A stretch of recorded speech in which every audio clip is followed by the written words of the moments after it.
És molt possible que tu faci molt de temps que te fas una pregunta. Com pot ser que aquest home sigui president del govern d'Espanya? Com pot ser que aguanti tot el que aguanta, que sigui fins i tot indestructible? T'ho explico en 10 segons. Se va a rodar algún día una serie de televisión sobre sus años de presidente y se titulará Perdón.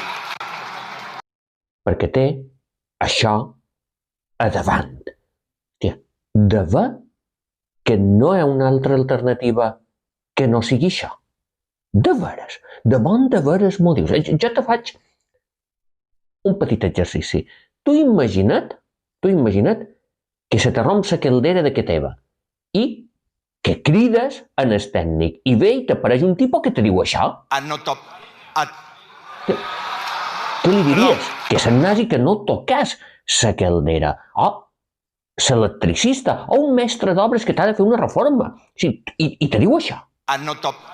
I, per favor, no toqui res de casa meva. O te faig l'exercici a la inversa. Tu imagina't que tens una petita o mitjana empresa i fas una entrevista de feina i te ve un tipus amb aquest discurs. Què faries tu?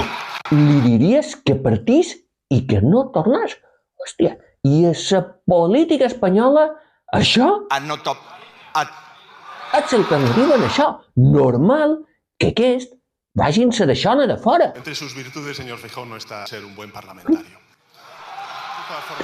Per favor, tu te l'imagines, clar, xerraven de coses domèstiques, tu te l'imagines en aquest? Te l'imagines amb una pandèmia com el Covid?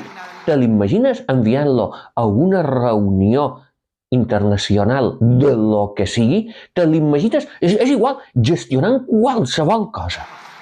Que aquest home és l'alternativa a la presidència del govern actual. Hòstia, jo no sé què vull, però sí que tinc clar, i tu també, crec, el que no vols, i tu no el voldries per res a la teva vida en això. I ara imagina't que siguis president del govern. Això, hòstia, és que Espanya és un país per partir córrer, no mirar enrere i no aturar.